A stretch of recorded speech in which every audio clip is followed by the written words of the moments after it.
여러분 반갑습니다. 오늘도 현장에서 예배드리시는 여러분들 하나님이 크게 은혜 주시고 힘 주실 것을 믿고 축복합니다. 오늘은 예배가 줌과 유튜브로도 동시 송출되고 있습니다. 왠지 제가 게임 방송 많이 보다 보니까 이제부터 아프리카 외에도 유튜브와 트위치로 동시 송출합니다 이러는 거하고 똑같은 것 같은 느낌이 뭔가. 네, 동시 송출하고 있는 가운데 채팅창도 제가 열어서 보고 있지만 지난주에도 채팅창으로 출첵도 하고 막 하라고, 그 다음에 또 질문 있으면 하라고 막 했는데 딱히 안 올라왔어요. 지금도 채팅창 보고는 있습니다, 여러분. 유튜브에 있는 친구들은 혹시 출첵해 주시고 그 다음에 아멘으로 리액션도 해주시고 하면 좋을 것 같아요. 줌에 많이 들어와 있는 것 같아요. 근데 지금 10명 들어와 있는 거 보니까 대부분 줌으로 들어와 있는 것 같습니다. 귀한 모든 랩런트들이 하나님이 주시는 큰 힘을 얻게 되기를 바랍니다. 특히 시험 기간이잖아요. 시험 이미 다친 사람 손 들어봅시다. 나는 시험이 끝났다. 모든 저주의 법에서 해방. 시험 나는 아직 하고 있다. 지금 진행 중이다. 좋습니다. 나는 시험 시작 아직 안 했다는 희한한 학교 있더라고 보니까. 그러니까 테리미네 학교 2주 후에 시작한다고? 2주? 일주일 후에? 그래가지고 와, 지금 무슨 학교야 뭐 이런 생각을 했죠. 여러분 하여튼 너무 많이 피곤하고 힘들 텐데, 졸리기도 할 텐데 또 새벽까지 나오려면 얼마나 피곤합니까? 저는 이해가 너무 많이 됩니다.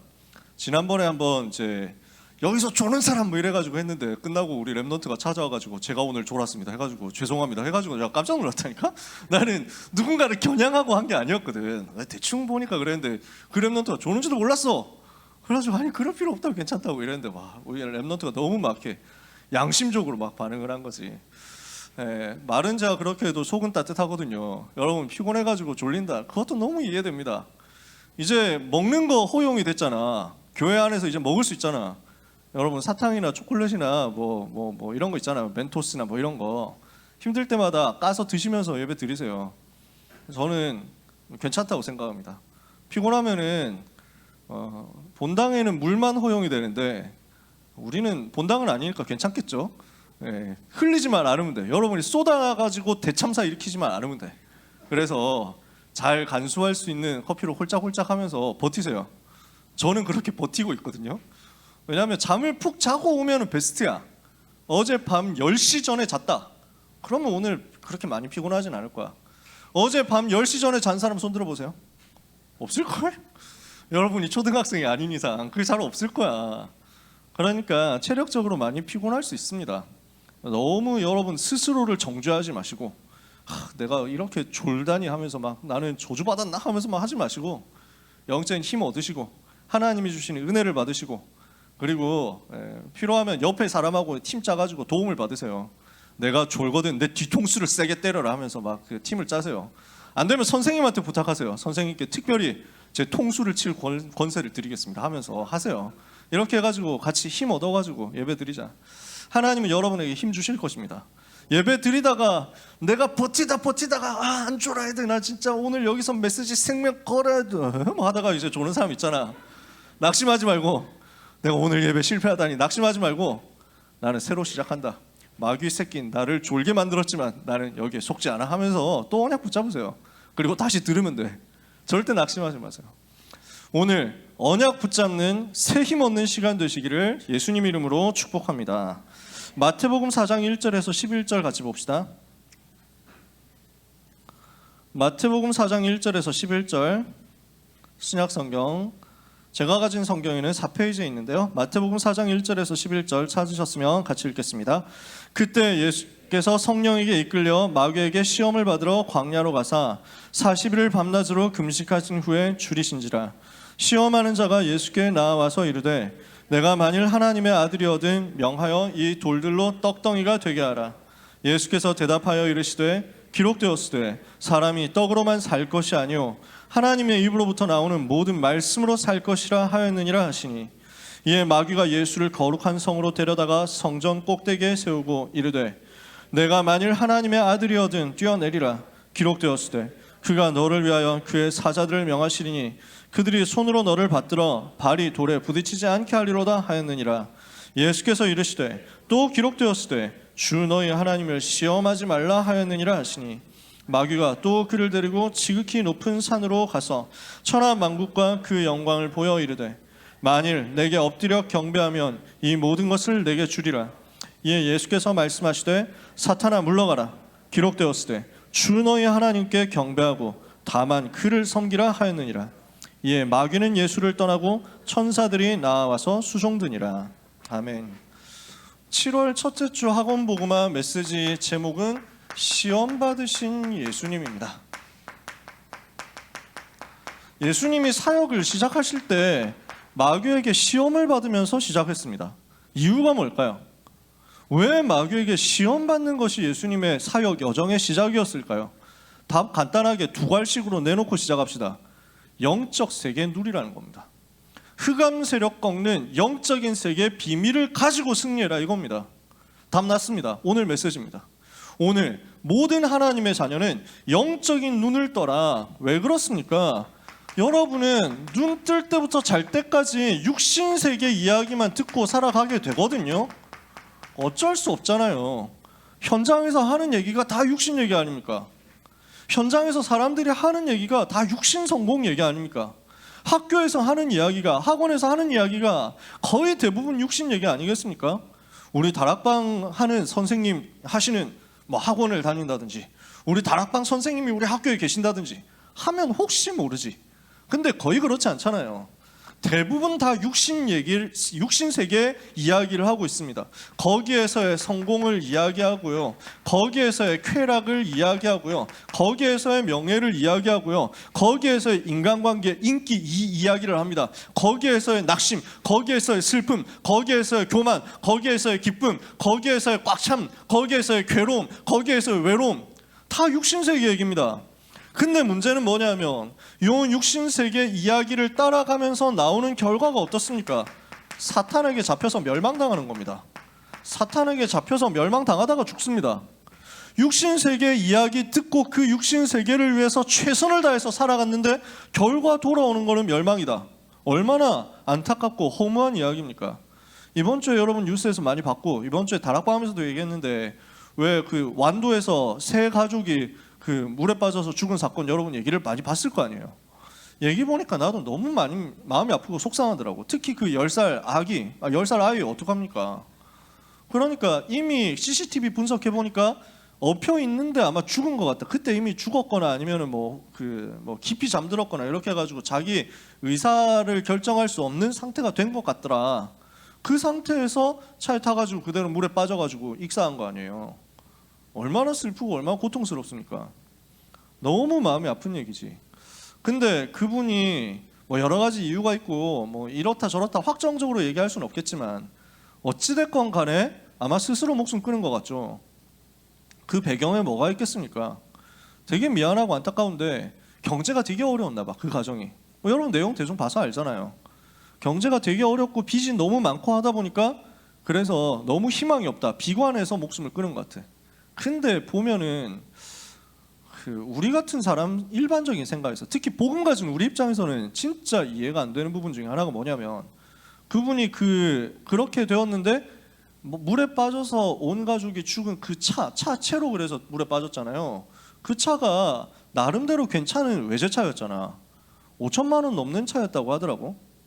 그러니까 이분이 미안하지만 뭔가 진짜 경제가 어렵다면 제일 밑바닥에서 시작해야 될 건데, 차 팔고 걸어 다니면서 시작해야 될 건데 그걸 절대 못 하나 봐.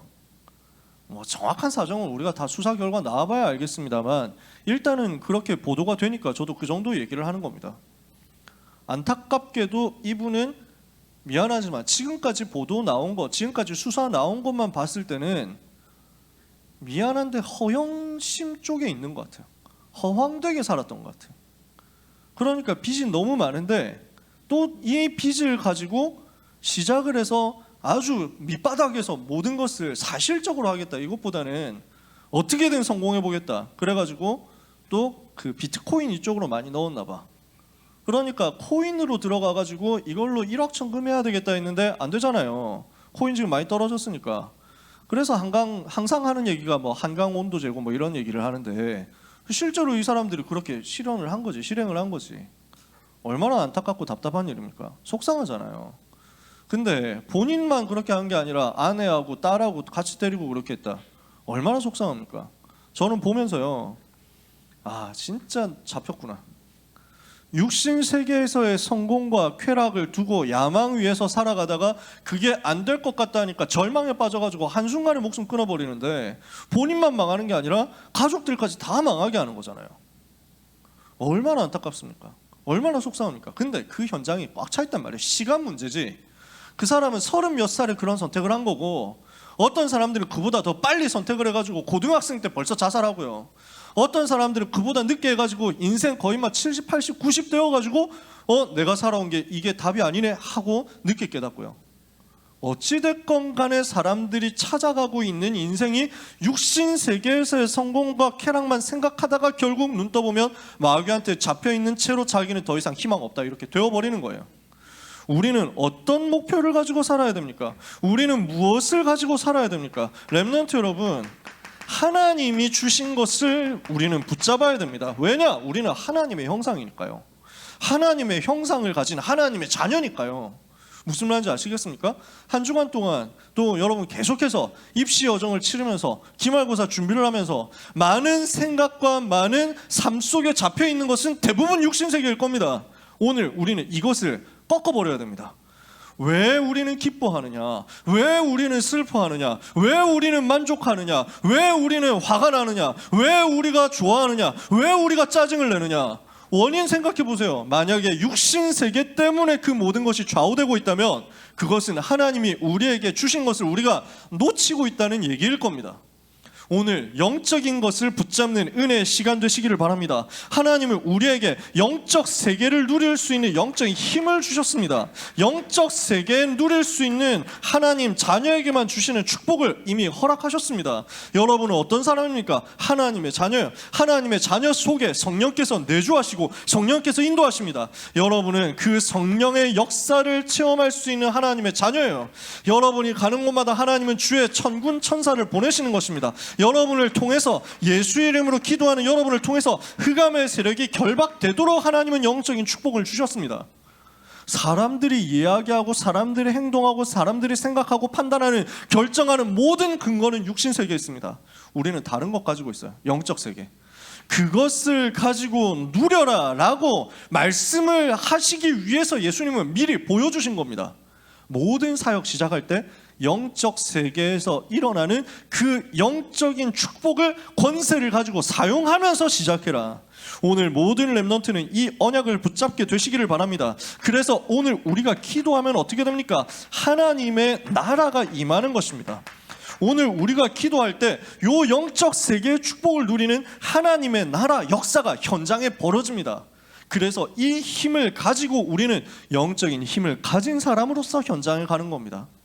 렘넌트 여러분, 그래서 여러분이 기도하고 또 기도하면서 하나님이 주시는 은혜를 받아서 준비하고 시험을 쳤는데 역사가 일어났다? 그럼 그대로 가면 되고요. 나는 분명히 기도하고 복음 때문에 전도자의 삶을 살면서 진짜 세계복음화라는 동기를 가지고 준비하고 시험을 쳤는데 폭망했다, 똥망이다. 그러면은 그 망한 성적표 가지고 인도받아서 가세요. 왜냐? 거기에 하나님의 절대 계획이 있거든요. 그러니까 렘넌트는 걱정할 게 없습니다. 렘넌트의 인생은 염려가 여러분의 것이 아닙니다. 걱정이 여러분의 것이 아니에요. 하나님이 여러분의 인생을 미리 다 세팅해놓고 그 현장으로 여러분을 이끌어 가시는데 그 과정 속에서 결코 실수하지 않으시기 때문에 아무 염려하지 마세요. 절대로 염려하지 말고 다른 동기도 가지지 말고 하나님의 나라 누리는 영적인 힘을 가지고 현장으로 가시기만 하면 됩니다. 오늘 영적인 힘을 얻는 사랑하는 모든 고등부 렘넌트와 전도자 여러분 되시기를 주님의 이름으로 축복합니다. 예수님이 사역을 시작하실 때 성령에 이끌려 이 마귀에게 시험을 받으러 광야로 가셨다라고 했습니다. 희한한 말이죠. 성령에게 이끌려 시험을 받으러 광야로 가셨다라는 말은 무슨 말입니까? 예수님이 사역 시작하시기 전에 기도 빡세게 하시는데 마귀가 와가지고 시험을 하길래 이 새끼가 하면서 꺾어버렸다, 이게 아니고요. 미리 알고 가셨다는 거예요. 시험을 받기 위해서 그쪽으로 가셨다는 거예요. 성령 하나님께서 그렇게 이끄셨다는 거죠. 이야기가 이게 무엇을 말합니까? 여러분 답을 찾아야 되겠습니다. 그 앞에 마태복음 3장에 예수님이 세례 요한에게 세례를 받으시거든요.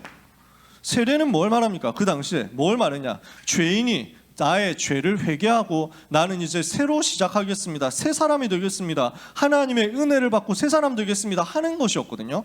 그 당시에 세례를 받는다고 하는 것은, 지금 우리가 세례 받는 것은 뭘 말하죠? 우리가 예수님 영접하고 하나님의 자녀가 이미 되었기 때문에, 내 인생 이미 변화되었기 때문에 그 사실을 모든 사람 앞에서 확증하고 교회 가족이 되겠다라는 의미입니다. 그게 지금 우리가 하는 세례입니다. 세례 요한이 그 당시에 세례를 베풀 때는 어떤 의미로 했냐면은, 너네가 죄인이니까 너의 죄를 회개하고 새로 시작하도록 하나님께 은혜를 간구해라 하는 의미로 세례받으라고 한 겁니다. 세례 요한이 그 얘기를, 회개의 세례를 얘기하거든요. 그래서 사람들이 내가 죄인이구나 하고 찔려가지고 뉘우치면서 하나님 저를 살려주십시오 하고 세례를 받았어. 근데 예수님이 나와가지고 세례 요한 보고 나에게 세례를 좀 베풀어라 이렇게 얘기를 하거든요. 그러니까 세례 요한이 당황되잖아요. 예수님이 누군지 아는데, 아니 주여, 내가 주께 내가 세례를 받아야 되는데 죄인이 아니신 주님이 왜 나에게 세례를 받는다고 합니까? 당황되는 거거든요. 무슨 역전세계 이야기도 아니고. 그러니까 예수님이 뭐라고 얘기하냐면 이것이 하나님의 뜻을 이루는 길이다 라고 합니다. 그래서 예수님이 세례 요한에게 세례를 받습니다. 생각해 보세요. 죄 있는 사람이 죄 씻으려고 세례 받는 건데 왜 예수님이 세례를 받았을까요? 답은 간단하게 나옵니다. 뭘 하는 사건이냐? 죄를 전가시키는 사건입니다.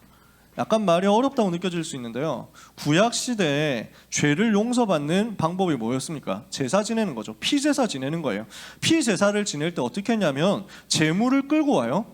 죄를 지은 사람이 제물을 끌고 와, 양이든 소든 뭐든 끌고 와. 그러면은 제사장이 그 양의 머리에 손을 얹습니다. 손을 얹어가지고, 주여, 이 사람, 여호와여, 이 사람이 죄를 지었는데 이 사람의 죄를 대신해서 이 제물이 피를 흘리겠사오니 하나님 이 사람을 용서해 주옵소서, 이거예요.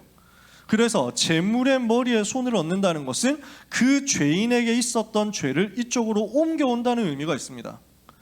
그 일을 제사장이 하는 거죠. 근데 마침 세례 요한은 제사장의 아들이에요. 레위인입니다. 제사장의 아들로서 이것을 할 수 있는 자격이 있습니다. 세례 요한이 지금 뭘 한 거냐? 전 인류의 모든 죄를 예수님의 머리에 전가시킨 겁니다. 예수님의 머리로 옮긴 겁니다. 예수님의 머리에 손을 얹어서 제사장의 역할을 해가지고 예수님께 죄를 전가시켰어요. 그래서 예수님은 전 인류의 죄를 짊어지고 나중에 십자가에서 죽으시게 되는 거예요. 이걸 확인하는 중요한 사건이었던 거죠. 그러면 죄를 전가받으려고 하면 한 가지 조건이 있어. 그 제물이 죄가 없어야 돼요. 스스로 죄가 있으면 안 되잖아. 죄를 전가받으려고 하면, 다른 사람의 죄를 대신하려고 하면 자기가 죄가 있으면 안 되지. 자기 죄 있으면 자기 죄로 죽는 건데. 그러니까 예수님은 스스로 죄가 없으시다는 것을 보여주시는 겁니다. 나는 전 인류의 죄를 지고 가는 하나님의 어린 양이 맞다라는 사실을 모든 현장 앞에서 보여줘야 되는 겁니다. 죄가 없다.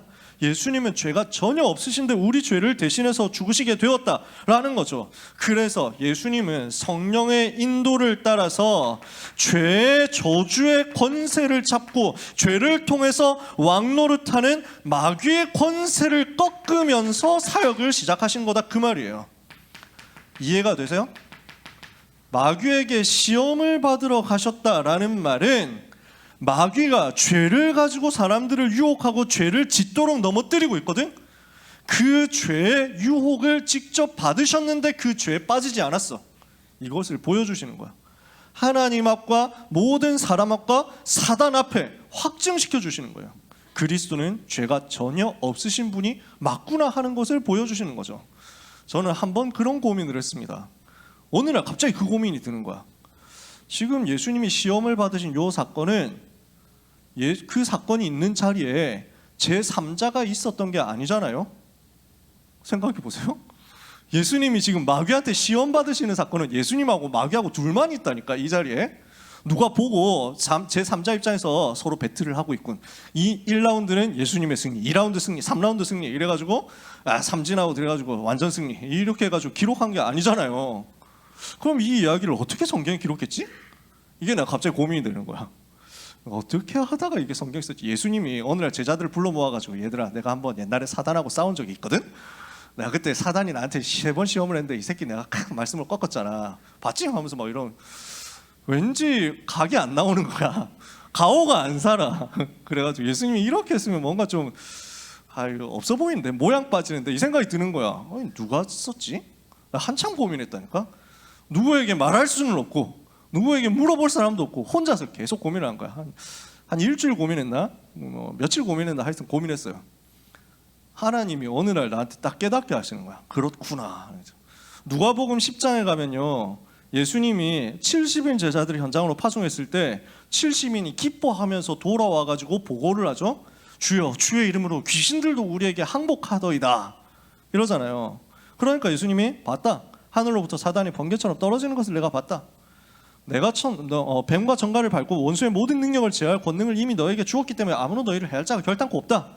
너희 이름이 하늘나라 생명체에 기록된 것을 기뻐해라. 예수님이 이렇게 말씀하시면서 피드백을 해주시죠. 요 사건을 보는 순간 이거겠구나 하고 깨닫는 거예요. 그 자리에 사람은 관전자가 없는데 마귀하고 그 마귀 부하 귀신들이 알잖아. 귀신들이 알 거 아니에요. 제자들이 현장 돌면서 사역하다 보니까 귀신 들린 사람을 많이 만나가지고 이 귀신을 쫓아내는데 그때 귀신들하고 대화하거든. 귀신 들린 사람하고 대화해보면 그게 나오거든요. 너 어디서 왔냐 이러는. 제가 이런 얘기하면 시간이 길어지는데 오늘 20분 안에 끝내면 오늘 원래 회를 할 수 있거든. 근데 아무튼 그래. 그 고등학교 때 분신사바라고 유행을 했거든요. 저 학교 때. 여러분 중에서 해본 사람은 없겠지. 본 사람은 있습니까? 분신사바 유행을 하는 거야. 남고에서 남자들이 전부 다 붙잡고 분신사바 했다니까. 근데 귀신이 와가지고 진짜 오는 거지. 얘기를 막 하는 거야. 귀신이 얘기를 하는데 너는 어디서 왔냐? 스위스에서 왔대. 몇 살이냐? 5살이래. 스위스에서 사고 나가지고 죽은 귀신 여기 왔다 그래서 네가 귀신인 증거를 보여달라 이러니까 비밀번호 딱 알아맞추는 거야 귀신이. 이래가지고 애들이 소름 돋아가지고 그 역사 체험하고 나니까 이제 밤마다 막 휩쓸려가지고 전부 다 귀신 부르고 난리가 난 거야. 우리 반만 귀신이 안 와. 왜냐? 애들이 다 알았어. 우리 반에 목사 때문에 귀신 안 온다고. 내가 별명이 목사였거든. 그 귀신 들린 사람 만나가지고 귀신 쫓아내는 과정에서 대화됩니다. 그때 대화를 하면서 이 귀신들이 정보를 줬겠구나. 그래서 제자들이 이걸 현장에서 보고 예수님께 포럼하면서 보고를 했겠구나. 근데 한 사람만 얘기를 한 게 아니고 여러 사람이 얘기를 한 거야. 여러 현장에 파송되었던 12제자와 70인 제자들이 다 보고 와가지고 포럼을 하다 보니까 서로 이야기를 한 거야. 그래서 마태복음에는 지금 순서가 예수님을 시험한 순서가 돌을 빵으로 만들어라, 그 다음에 뛰어내려봐라, 그 다음에 나한테 절해봐라 이렇게 나오고요. 누가복음에서는 이 순서가 조금 바뀌어 있습니다. 순서가 조금 달라요. 그러면은 어떤 사람들은 아니 여기는 이 순서고 여기는 저 순서인데 이게 뭐냐, 성경도 모순이네 이러는데 그게 아니에요. 현장에서 귀신 들린 사람 만나가지고 대화를 하고 흑암 꺾으면서 포럼한 내용을 갖고 하다 보니까 이 귀신은 이런 소리를 하고 저 귀신은 저런 소리를 하니까 마태는 이 사람 포럼을 들은 거고 아니면 자기가 직접 봤든지, 그 다음에 누가는 저 사람이 포럼한 걸 내용을 가지고 기록했으니까 순서가 다를 수 있지. 당연한 거 다르니까. 그래서 이해가 되더라고. 이게 지금 사단의 권세를 꺾은 객관적인 사실을 예수님이 지금 보여주는 거구나. 여러분 어떻습니까? 재밌지 않아요? 저 되게 재밌었거든요. 이거 찾고 나서 실감 나더라고.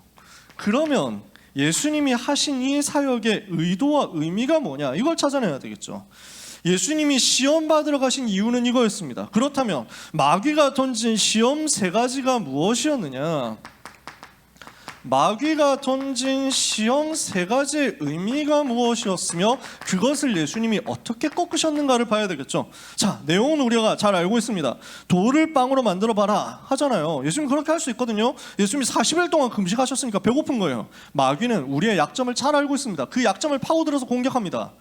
그래서 배가 고프니까 먹어야 되잖아요. 먹을 수 있잖아. 당연히 먹어도 되잖아. 그렇게 해도 된다니까. 근데 예수님이 그 의도를 알아챈 거야. 마귀는요, 의식주를 가지고 지금도 공격합니다. 먹는 것, 마시는 것, 입는 것, 자는 것, 이거 가지고 계속 공격을 합니다. 그게 마귀의 전략이에요. 되게 맞는 말을 하면서 올바른 것처럼 이야기를 하면서 쓱 공격해서 들어온다니까. 두 번째, 뭘 가지고 공격했습니까? 높은 데서 뛰어내려봐라. 천사들이 받쳐줄 거 아니냐. 감히 성경까지 인용해가지고 공격했어요. 뭘 말합니까? 인간의 명예심을 자극한 겁니다.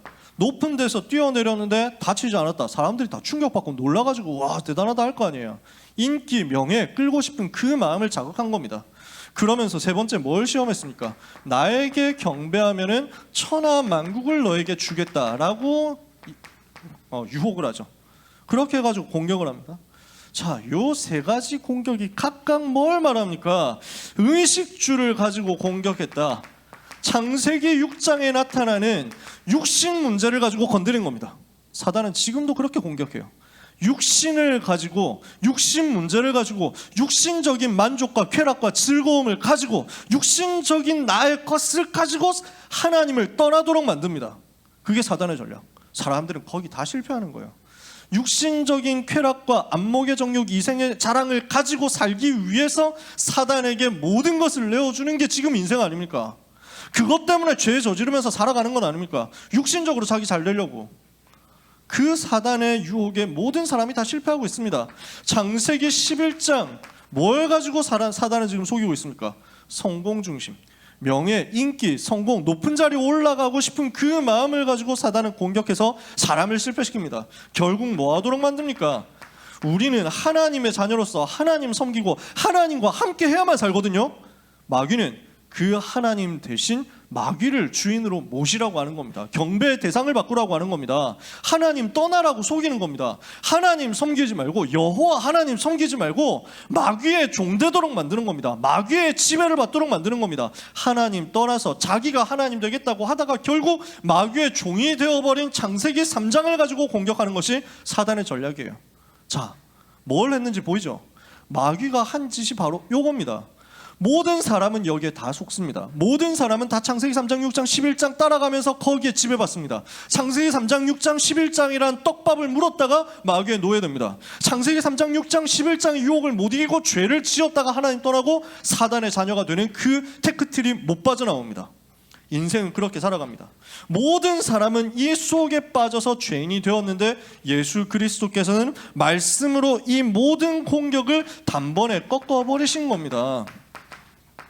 말씀으로 꺾으셨어요.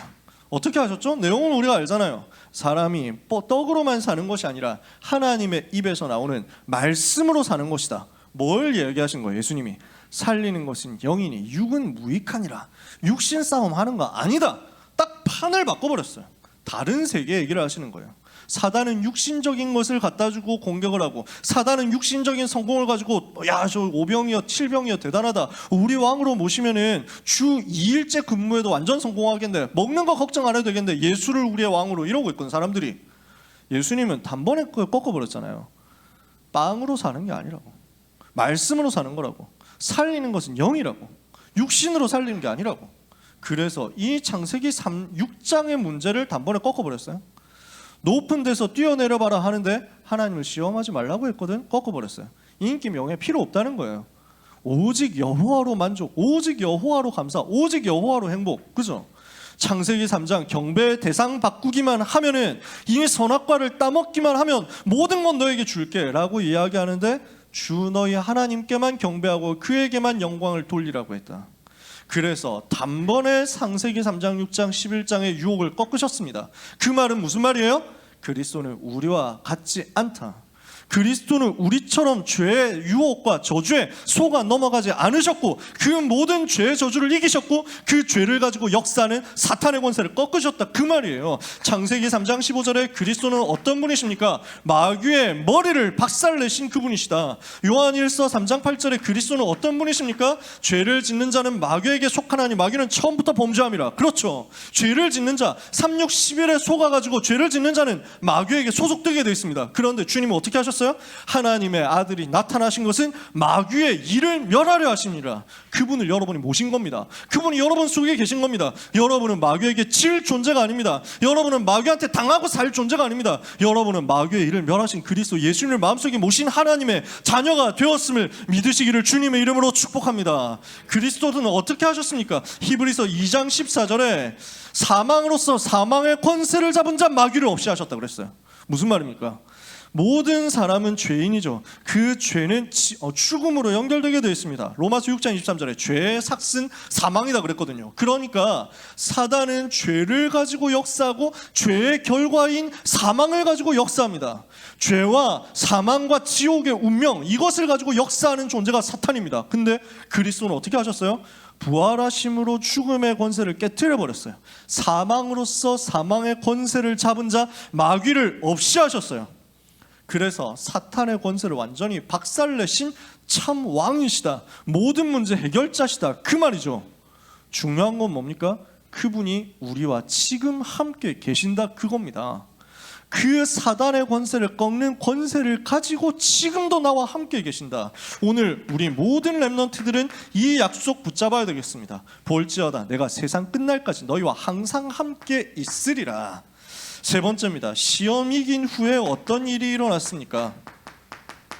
어떤 일이 벌어집니까? 마태복음 4장 11절에 마귀는 예수를 떠나고 천사들이 와서 수종들었다. 천사들이 나와서 수종드니라. 무슨 말입니까?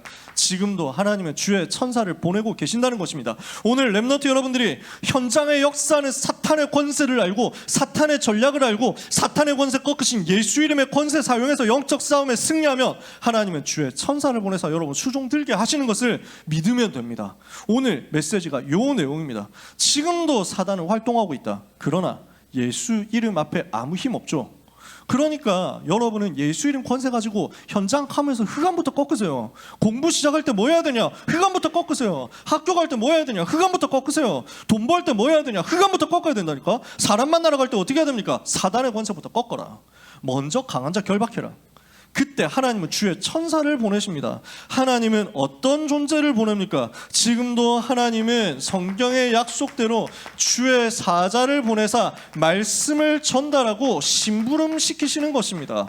이게 지금도 하나님이 하시는 일입니다. 주의 사자를 심부름꾼을 보내셔서 하나님의 말씀을 전달하게 하시고 중요한 하나님의 일을 심부름하게 하신다.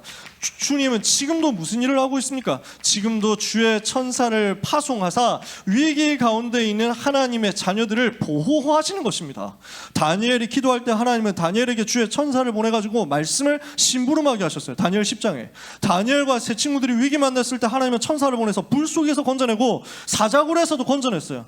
베드로가 감옥에 갇혔을 때 하나님은 주의 천사를 보내서 베드로를 감옥에서 건져냈어요. 바울이 풍랑을 만났을 때 하나님은 주의 천사를 보내서 가이사 앞에 서야 될 것을 말씀하시고 보호하셨어요. 지금도 이 일은 벌어지고 있습니다. 지금도 하나님은 누구를 보내십니까? 여호와의 군대, 하늘의 군대를 보내서 하나님의 자녀를 보호하고 계신다. 하나님의 자녀에게 역사하고 계신다. 오늘 모든 하나님의 자녀는 이 언약을 붙잡아라. 무엇을 하게 하십니까? 영적인 전쟁을 하게 하시고 그 전쟁에서 승리하도록 하나님의 자녀를 도우신다. 엘리사를 죽이기 위해서 아람 군대 총동원돼 가지고 도단성을 둘러쌌는데 하나님은 어떻게 했습니까? 불말과 불병거를 보내서 도단성을 보호하시고 전도자 엘리사를 보호할 뿐 아니라 싸우지 않고 승리하게 하셨다. 그때 활동했던 주의 천사는 나이가 너무 많아서 은퇴하지 않았습니다. 그때 활동했던 주의 천사 너무 힘들어가지고 과로사해가지고 세상 떠나지 않았다니까요. 지금도 여전히 똑같이 현역으로 활동하고 있다. 그 주의 천사가 여러분을 위해서 동원된다. 이것을 오늘 언약으로 붙잡기만 하면 됩니다. 그래서 모든 렘넌트는 절대 놓치지 말고 권세 사용하세요. 기도할 때마다 권세 사용해요. 내가 가는 곳마다 주의 천사 동원되게 하옵소서. 내가 가는 곳마다 예수 그리스도 이름으로 흑암의 권세가 결박되게 하옵소서. 성경에 나와 있잖아요. 이 영적 권세 놓치지 말라니까. 히브리서 1장 14절에 모든 천사는 하나님의 자녀들을 섬기라고 보내신 것이다. 하나님의 자녀인 우리를 돕기 위해서 파송된다고요. 요한계시록 8장 3절에서 5절에 우리가 기도할 때 하나님은 천사를 보내서 우리의 기도 응답의 문들을 여신다. 결론입니다. 오늘 우리는 어떻게 시작해야 되겠습니까? 여러분 한번 생각해 보세요. 나는 무엇 때문에 좌절합니까? 서론에서도 질문했죠. 여러분 무엇 때문에 좌절했습니까? 또는 무엇 때문에 만족합니까? 무엇 때문에 여러분이 기뻐합니까? 무엇 때문에 여러분이 슬퍼합니까? 창세기 3장, 6장, 11장이 틀이 되어 있고 기준이 되어 있다면 우리는 사단이 놓은 함정에 그대로 엮여서 들어가고 있는 겁니다. 구원받았는데도 불구하고 이 문제 때문에 계속 어려움 당할 겁니다. 빠져나와라. 어디로 가야 돼요? 이제는 우리의 기준이 오직 그리스도여야 됩니다. 오직 그리스도가 우리의 기준이 되어서 오직 그리스도로 행복하고 오직 그리스도로 만족한다. 이때 사탄은 무릎 꿇습니다. 여러분을 건드릴 수가 없습니다.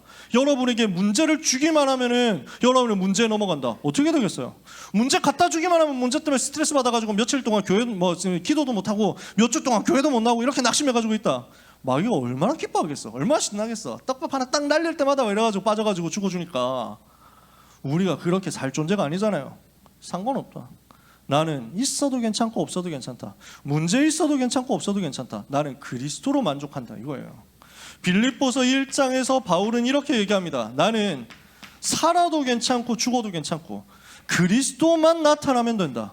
이게 바울의 고백이에요.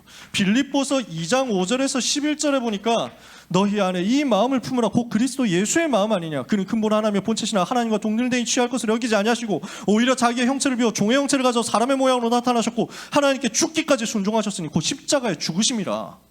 십자가에 죽기까지 순종하신 그 그리스도 생각하면 내 주장할 게 뭐 있냐?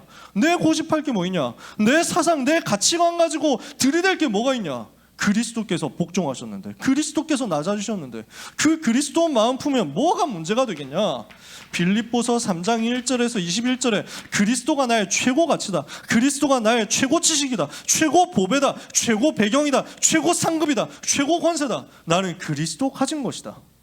그러니까 빌립보서 4장 10절에서 13절에 나는 그리스도 가졌기 때문에 모든 것 할 수 있다. 이 말은 나는 다 할 수 있다. 해보자 이게 아니에요.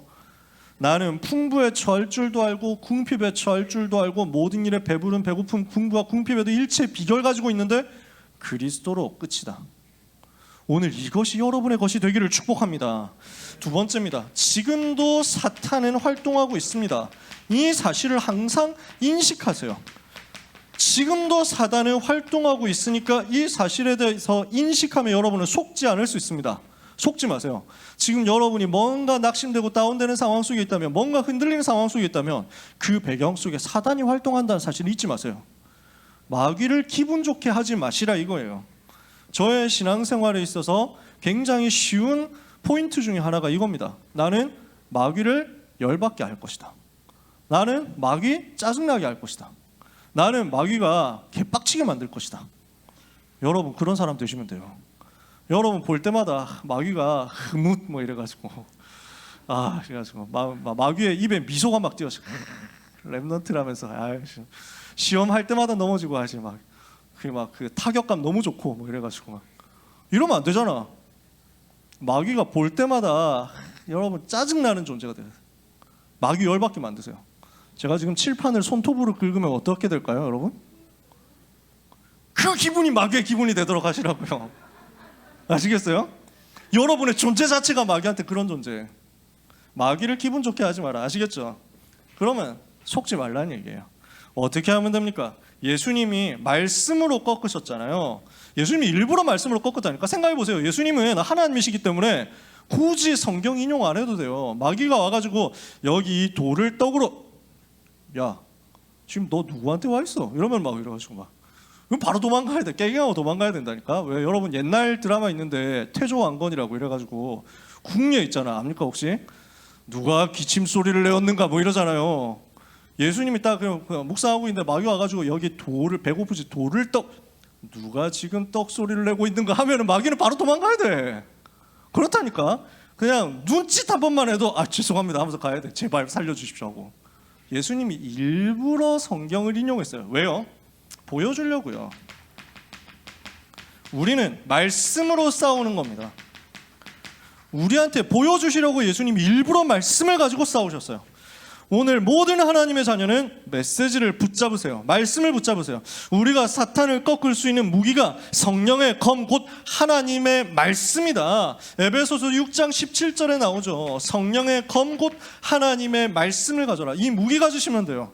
그래서 오늘 어떤 상황에서도 여러분이 말씀 붙잡으면 승리한다는 사실을 믿으시기 바랍니다. 말씀을 붙잡고 여러분, 그래서 내가 집중 잘 안 된다 하면 녹취해 보세요. 그러면서 그 속에서 응답받은 것을 메모해 보세요. 그 속에서 내가 따로 붙잡을 건 메모해 보세요. 편집이라고 하죠. 요 과정을 거치세요. 이러면서요, 언약을 붙잡으세요. 지금 여러분들이 말씀 들을 때 감정적으로 막 흥분이 되고 떠오르고 기분이 좋고 내가 풀리고 이럴 수도 있습니다. 아니어도 괜찮아요. 감정적으로 나한테 아무 변동이 없는 것 같아도 괜찮아. 속지 마세요. 내가 감정적으로 은혜 받았다고 해가지고 그게 다가 아닙니다. 은혜 못 받았다고 해서 여러분 끝난 게 아닙니다. 말씀은 사실이에요. 그 사실의 언약을 붙잡으세요. 그것을 붙잡고 기도 속으로 들어가세요. 조금만 기도해 보세요. 하나님은 여러분의 삶에 분명히 증거를 주실 겁니다. 그래서 오늘도 일부 예배 때 유목사님이 기도 어떻게 이렇게 기도해라고 알려주셨죠.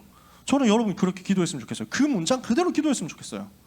그래서 오늘 여러분들이 받은 말씀을 가지고 기도해 보세요. 권사님이 우리 단톡방에 매주 주시잖아요. 유목사님 기도문 따로 편집해가지고 올려주시잖아요.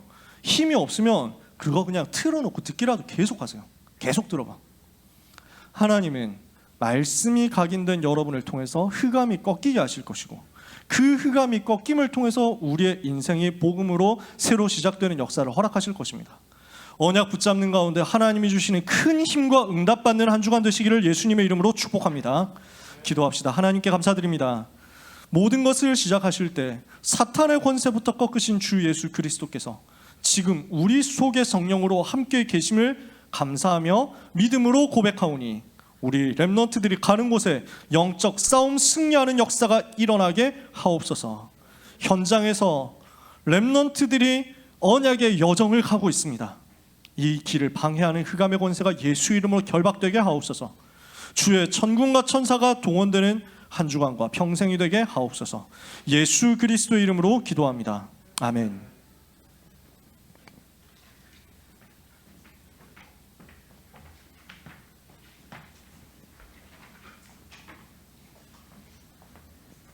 참된 기도 찬양하시면서 준비하신 예물을 하나님께 드리겠습니다.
말씀드리겠습니다. 오늘은 맥주 감사주일입니다. 반년 동안 인도해주신 하나님께 감사하는 시간이 되시기 바랍니다. 찬양팀, 찬양대 워십팀 세션을 모집합니다. 오늘 포럼 후 교사 원례회가 현장에서 진행됩니다. 7월 10일 주일 오후 1시에 두기고 모임 고등부 보고가 있습니다. 오늘 저녁 8시에 7월 학부모 세미나가 열립니다. 렘넌트 길드 수련회, 세계 렘넌트 대회, 여름 자체 수련회를 위해 기도해 주세요. 이남현 목사님께서 드린 예물을 위해서 기도해 주시고 축도해 주심으로 예배를 마치겠습니다.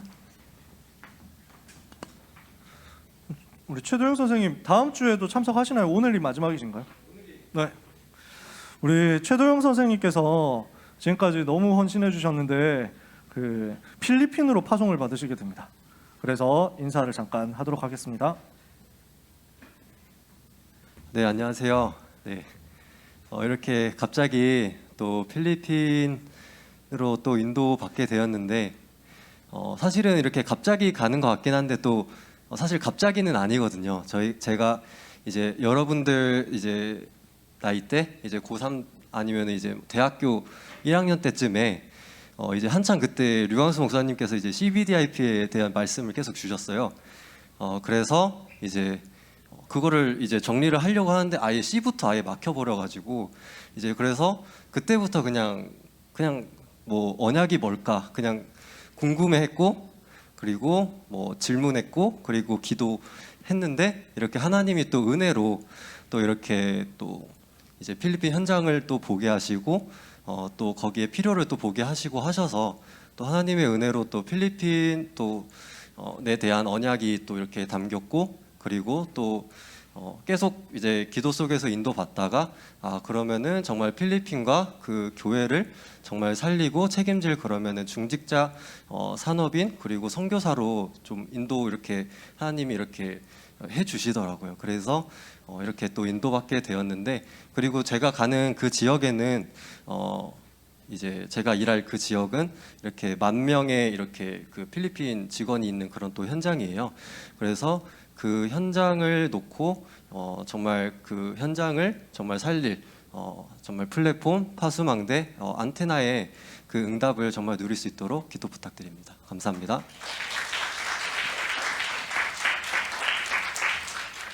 우리 선생님을 위해서 우리 계속 기도해 주시고 고등부를 파송하면서 선생님의 기도의 배경이 되고 후원자가 될 것입니다.